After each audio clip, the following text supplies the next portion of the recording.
The human heart can take an incredible amount of pressure before it structurally fails.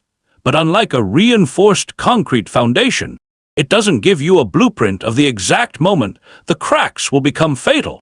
I spent my 69th birthday staring at a textured hospital ceiling, listening to a cardiac monitor tell a room full of ghosts that I was still breathing. When the chest pains had started an hour earlier on my porch, I did what any father would do. I reached for my phone and called the 3 people whose very existences I had spent 4 decades underwriting. My oldest son, Ryan, answered on the 3rd ring over the thumping bass of an outdoor resort lounge. I told him my chest was tight, that the world was tilting, and that I couldn't breathe. He didn't ask if I had taken my medication. He didn't ask if someone was with me. He just let out a long, weary sigh, the kind reserved for a minor inconvenience, and said, "Dad, you do this every single year just to ruin our long weekends. The doctors will handle it." Then the line went dead. Not one of them came. By 9 o'clock that evening, the ICU was silent save for the rhythmic, indifferent beeping of the telemetry unit. A young night shift nurse named Chloe walked into my room to check my IV line. She looked at me with a profound, unhurried pity that felt far more dangerous than the arrhythmia that brought me here. Without saying a word, she turned her personal phone toward me. On the screen was a social media post uploaded 47 minutes prior by my daughter, Megan. There they were, my 3 children, Ryan, Tyler, and Megan, laughing on the pristine white deck of a luxury charter yacht cruising off the coast of Scottsdale, holding up crystal glasses under warm resort lighting. A trip paid for entirely with the automated transfers from my account, while I lay strapped to machines that were actively fighting to keep my blood moving. In that exact second, the weight behind my sternum vanished, replaced by something far colder and entirely permanent. I didn't yell. I didn't call them back. I made exactly 1 phone call to my attorney, Howard Vance, and gave him 3 words: freeze every account.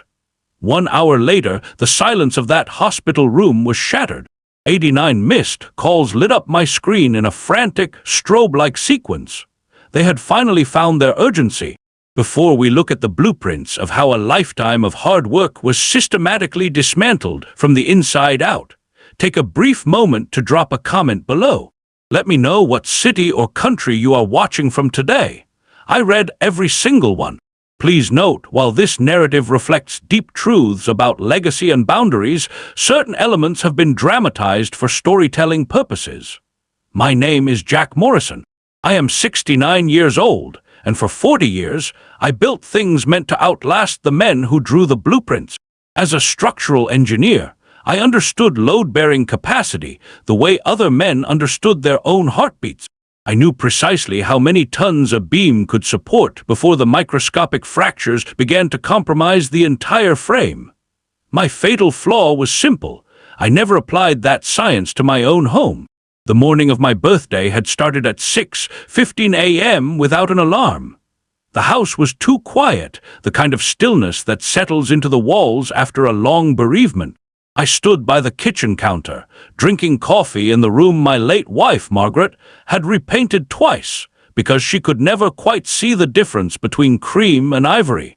Through the window, the early July sun hit the branches of the old backyard oak, the same tree our kids used to climb back when they still needed me for something other than a signature on a document. I wasn't expecting a celebration. I had stopped expecting those around my 65th birthday. Ryan had sent a vague text the week before about a corporate retreat in Arizona. Tyler had called for 4 minutes on Tuesday, spending 3 of them complaining about the logistics of booking a yacht charter. Megan had simply posted a generic birthday countdown on her public feed, a performance of familial affection designed for an audience of strangers, requiring absolutely no physical presence. I told myself it was fine. As a father, you get very good at telling yourself things are fine until the lie becomes structural. At 9:47 a.m., the doorbell rang. When I opened it, the porch was empty. There was only a white cardboard box sitting on the welcome mat from the bakery on Clement Street, the one Margaret used to love. A printed shipping label on the side read Morrison birthday order. Megan had placed it online the night before. I knew this because the automated confirmation email had been forwarded to my secondary inbox by mistake. A technical oversight she hadn't bothered to check. Inside was a standard single-layer yellow cake with cold blue frosting that read, "Happy birthday, Dad." It was a decent cake, but it was also the only living proof in that house that it was July 5th. I didn't bother with a plate. I stood right there at the counter, eating a small slice straight from the box with a fork. Margaret would have given me that specific look of hers for that. She believed birthdays deserved real china, proper candles, and at least one person singing off-key who actually meant it. In 43 years, she never let a single birthday pass without creating something with her own hands, even toward the end when her hands began to betray her. Tucked into the side of the box was a single white candle, the cheap kind sold in packs of 24. I found a matchbook in the junk drawer, struck it, and watched the tiny flame hold steady against the draft. I remembered what Margaret used to say when she lit them. "Wishes only work if you mean them with your whole life, Jack." I closed my eyes anyway. 69 years old, standing alone with frosting on a fork and the smell of coffee going cold on the counter. What I wished for, I kept to myself. When I blew the candle out and opened my eyes, my gaze drifted to the bookshelf across the room. The mahogany lockbox where I kept Margaret's personal effects was sitting at a slight angle. Its front edge was pushed out roughly an inch further than usual. I am a meticulous man about tolerances. I kept that box perfectly flush against the back wall, its right corner aligned precisely with the shelf bracket. It had not been opened since the week after her funeral. I walked over, my heart giving a slight, erratic thud against my ribs. The lock was still engaged. I pushed it back into alignment, but as my fingers left the wood, a quiet, cold sensation washed over me. It wasn't alarm yet. It was the feeling an inspector gets when he sees a single anomalous figure in a foundational report, a number that simply doesn't belong. I spent the afternoon on the back porch with a legal pad and a mechanical pencil, working on some unpaid structural drawings for a friend's cabin renovation up in Hocking Hills. The July heat was typical for Columbus, thick, heavy, radiating off the concrete porch floor right through the soles of my shoes. I had been drawing for an hour when I felt the first real pressure behind my sternum. It was faint at first, the dull ache you mistake for too much caffeine on an empty stomach. I set the pencil down, pressing 2 fingers against my chest. It wasn't the coffee. My doctor had noted an irregularity on my EKG 3 months prior, scheduling a follow-up that I had personally rescheduled twice, because I didn't want to sit in a room full of people who looked the way I was currently feeling. I reached for my phone. I called Ryan first, 6 rings, then voicemail. His recorded greeting was loud, confident, and professional. I didn't leave a message. I called Tyler. 3 rings, followed by the abrupt, dead silence of a call being manually cut short. He had looked at the screen and pressed ignore. I called Megan. She picked up on the second ring, her voice carrying the sharp, rushed edge of someone interrupted mid-sentence. "Dad, what's going on?" "I'm not feeling well, Megan. My chest has been tight for 30 minutes. I think I need someone to drive me to the urgent care clinic." There was a distinct pause on the line, the kind of silence where someone is calculating social logistics rather than listening to a medical emergency. "Dad, we are literally just getting settled at the resort. We haven't even checked into our dinner reservation yet. Can you just call Mrs. Henderson next door? You know how stressed Ryan gets when the schedule changes." "Megan, listen to me. My chest hurts." Her voice shifted into that patient, weary tone people use when they believe they are managing an aging parent. "You said the exact same thing last Thanksgiving when you didn't want us to drive back after dinner, Dad. You always do this when you feel alone.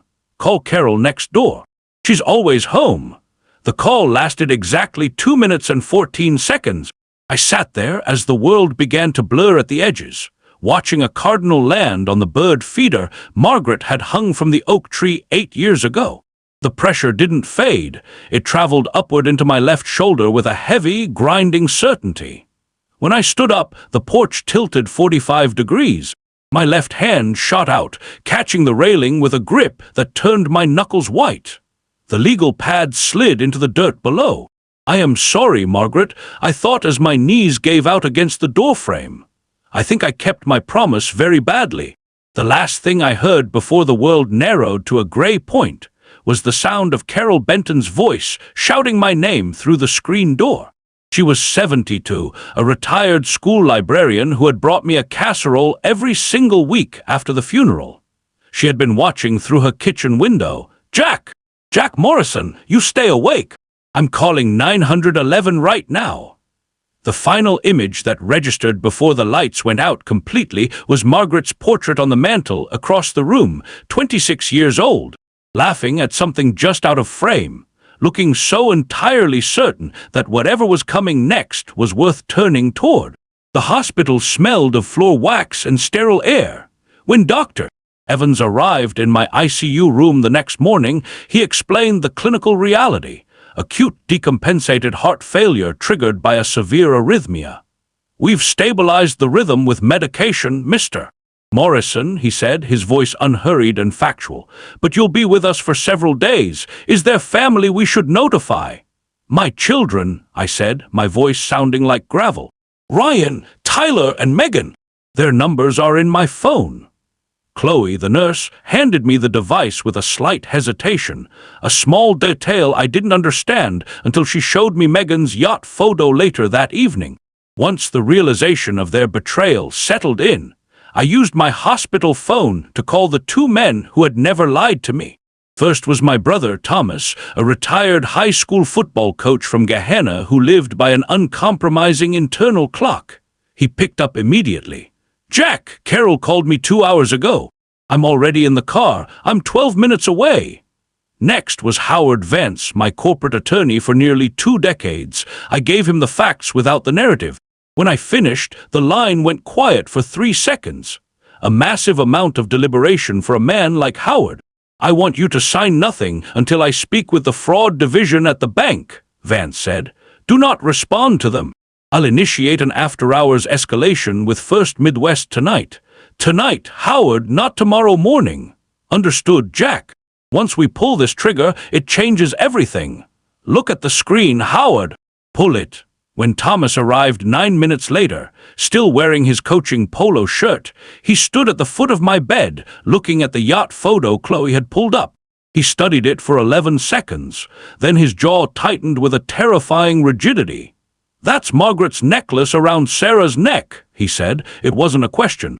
"Yes." Thomas set the phone down with a slow, controlled precision that told me exactly how close he was to breaking something. "What do you need me to do, brother?" Before I could answer, my phone began to vibrate violently against the tray table. "Ryan, Tyler, Megan, Ryan, Tyler." The cycle repeated in immediate succession. Vance had done his job. The lines of credit had gone dark. Somewhere out on the water, 3 premium black cards had just been declined in front of their peers. 89 missed calls logged in 53 minutes. The same people who couldn't find 53 seconds to check on a dying father had suddenly discovered a tireless work ethic. By Tuesday afternoon, I had been moved to a regular recovery room. I heard Ryan's voice in the hallway before the door even opened. That specific, booming projection of a man who used volume as a substitute for authority, arguing with the floor supervisor about visitor identification policies. Thomas didn't move from his position by the window. He stood with his arms crossed, feet shoulder-width apart, the exact stance he used when balancing a defensive line against a heavy rush. Ryan entered first, his collared shirt slightly wrinkled from the road, his face arranged into a corporate mask of forced composure. Tyler followed, hands shoved deep into his pockets, his jaw set with a raw, defensive grievance. Megan came last, her eyes darting across the room, looking at the monitors, the IV stands, looking at absolutely everything except her father. Ryan didn't ask about the prognosis. He stepped forward, placed a thick manila folder directly on the bedside tray table, and sat down without an invitation. "Dad, we need to resolve this bookkeeping error today," he said, his voice smooth, utilizing his standard client pitch delivery. Inside the folder was a document titled Retroactive Authorization Agreement. It was a beautifully drafted piece of legal deception designed to validate every unauthorized signature, clear the bank's internal fraud triggers, and shield the three of them from criminal liability, leaving me with $47,000 and a house I no longer legally controlled. It's very straightforward, Dad. Ryan tapped the signature line. You sign this, the bank lifts the freeze, and the family moves forward together. What does this document say about the credit card opened in my name on Broad Street, Ryan? I asked, keeping my voice level. Ryan's expression shifted, the skin around his eyes tightening. That's a separate corporate cash flow matter. We can adjust it later. What does it say about the power of attorney used to list my residential address for sale 60 days ago? Dad, come on! Tyler stepped forward, his voice loud, carrying the heavy strain of a 12-hour drive with no sleep. You froze our operational accounts in the middle of a vital resort presentation. Megan's card got declined during a formal dinner in front of Bradley's parents. I had to ask a buddy to wire me gas money just to get back to Ohio. Gas money, Dad, like I'm some 22-year-old kid. Tyler, Thomas said from the corner. His voice wasn't loud, but it had the weight of 31 years of whistles and stadium lights behind it. Watch your tone with your father. Tyler looked at Thomas, his chest heaving, but the momentum left him. Stay out of this, Uncle, he muttered, looking at the floor. Megan walked to the foot of the bed, her fingers clicking against the steel guardrail. Her face was pale. Dad, I know you're hurt. I know the hospital was scary and you feel like we weren't right next to you. And I'm truly sorry for the misunderstanding. But Ryan has built something incredible, and this freeze is going to destroy his firm's credit rating. If you ever loved us, if you care about this family's future, you will sign that page today. Something moved through me at that last sentence that I did not try to name in the moment. I filed it away in the same part of my mind where I kept structural anomalies, things that needed to be examined carefully once the immediate situation was stabilized.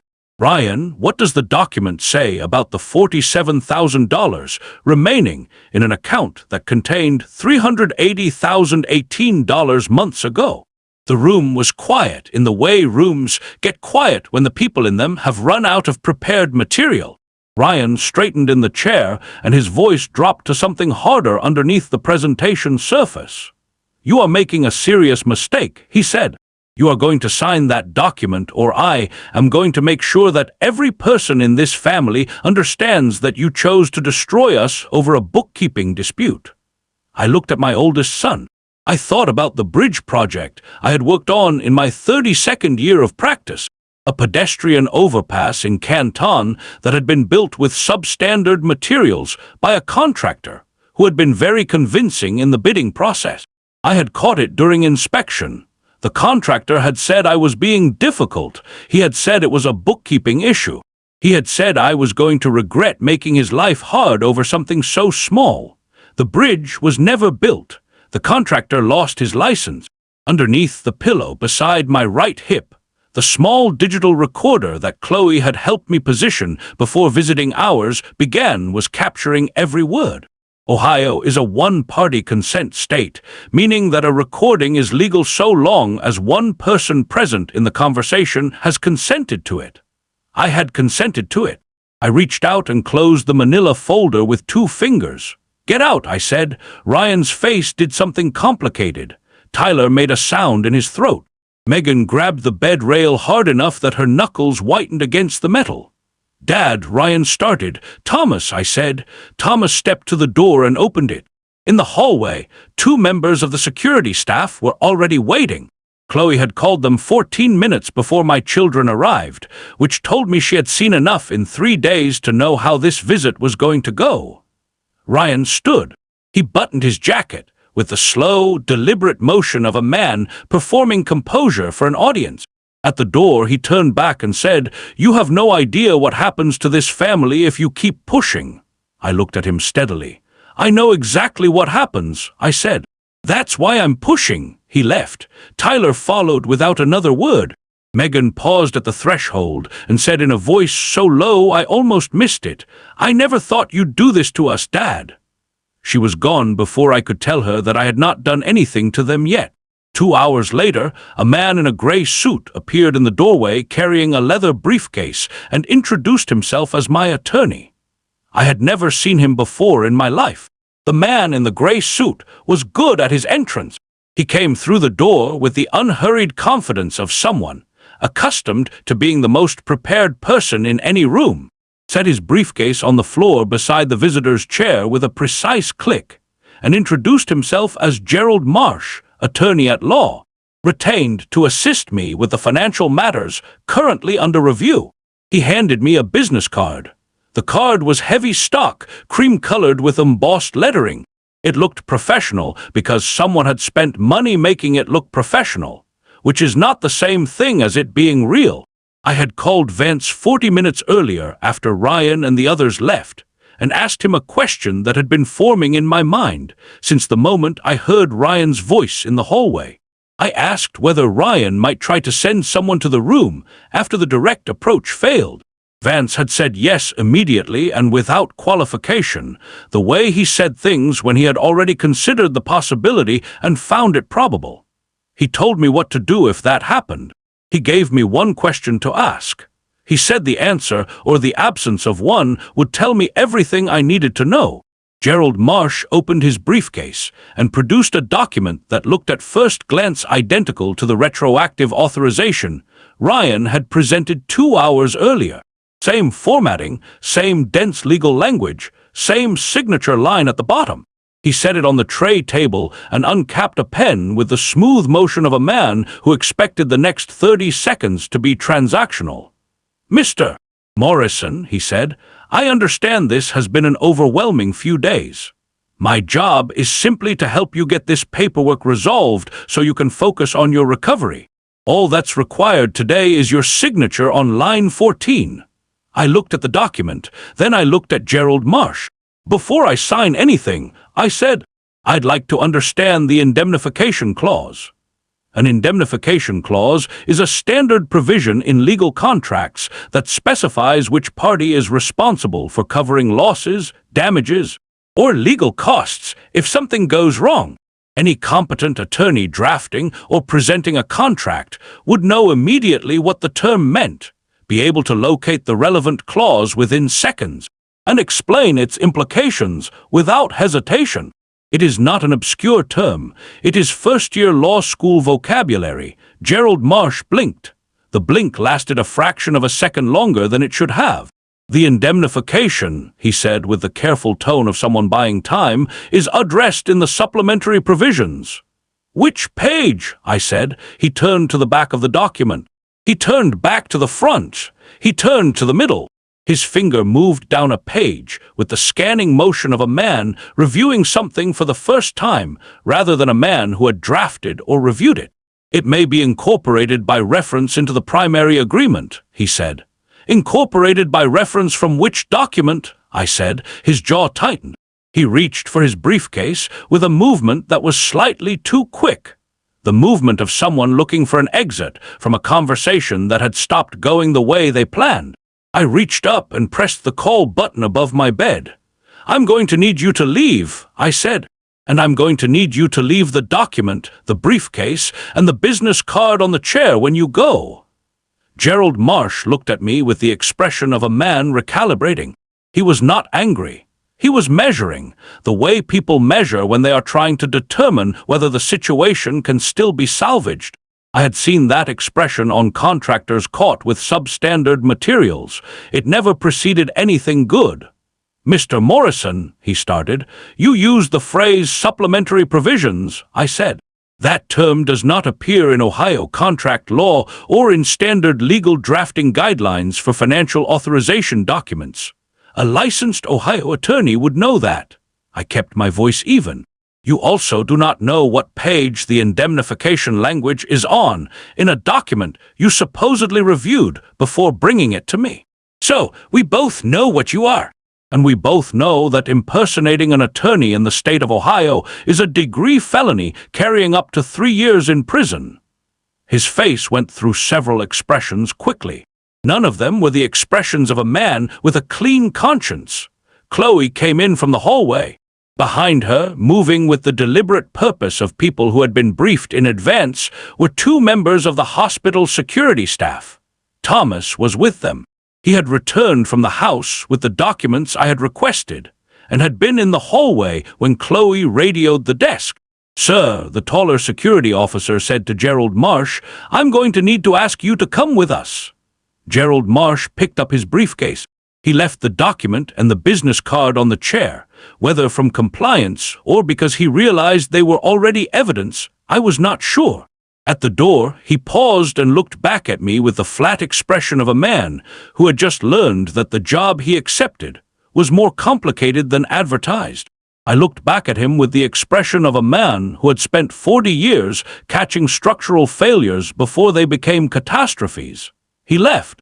Chloe crossed to the monitor above my bed, checked the readout, and wrote something on her chart. Thomas set the gray filing cabinet folders on the tray table beside the abandoned document and stood looking at them with his hands on his hips. "How did you know?" he said. "Vance told me what to ask," I said. "One question." He said any real attorney would answer it in under 10 seconds. Thomas picked up Gerald Marsh's business card between two fingers, examined it, and set it back down on the chair. "Ryan hired a paralegal or a salesman and put him in a suit," he said. "Most likely," I said. "Either way, Vance will want everything he left behind." I called Vance and told him what had happened. He was quiet for 4 seconds, which was a long time for Howard Vance. Then he said in the particular tone he used when something had genuinely pleased him, "Jack, I want you to know that in 19 years of practice, I have had exactly 3 clients who would have handled that the way you just did." "What happened to the other 2? I said. "They signed," he said. Outside the hospital window, the afternoon light had shifted into the long gold of a mid-July evening. Somewhere across the city, in the house on Delwood Avenue, where I had raised 3 children and built a life with a woman who had understood them better than I had. The lockbox on the bookshelf was sitting exactly 1 inch further from the back wall than it should have been. I was done pretending not to see things that were right in front of me. "Howard," I said. "What does the next step look like?" Vance said. "It looks like the most dangerous moment in any structure." I told him I knew what to do with those. The final report from Howard Vance's forensic team arrived on my desk at Thomas's house 3 weeks after my discharge. It wasn't a bookkeeping dispute. It was a systematic execution. My retirement account had been drawn down from $380,000 to $47,000 through 14 separate digital forgeries. Executed over an 18-month period using an electronic signature Ryan had copied from my computer while helping me set up my home office. But the final blow was the property deed. Ryan had used a forged real estate power of attorney to list my home with an investment group in Atlanta. The closing date was 38 days away when Vance filed the emergency injunction. They didn't want to wait for time to take me. They wanted to strip the foundation while the roof was still standing. The legal system moves with the slow, crushing indifference of a glacier. Ryan and Sarah are currently facing federal wire fraud and aggravated identity theft charges under 18 United States Code Section 1028. The asset forfeiture proceedings have already begun, and the firm they built on a foundation of stolen capital is being liquidated by a court-appointed receiver. Tyler's attorneys have spent the last month begging Vance for a civil settlement to avoid criminal indictment. Megan's social platforms, the feeds where she once performed her perfect life, have gone completely dark. This isn't a story about family betrayal. It is a lesson in structural engineering. A family, much like a bridge, cannot survive on sentimentality alone. It requires honest materials, clear boundaries, and mutual respect at the foundational level. If you tolerate toxic behavior simply because it shares your DNA, you aren't protecting your legacy. You are simply waiting for the collapse. Check your foundations carefully before the damage becomes irreversible. Truth is the only load-bearing pillar that outlasts the storm. Thank you for watching until the very end. If this story resonated with your life or helped you see your own boundaries more clearly, please share your thoughts in the comment section below. Pass this video to someone who needs to hear it. And subscribe to the channel for more narratives built to last. Stay strong, check your structures, and I will see you in the next chronicle.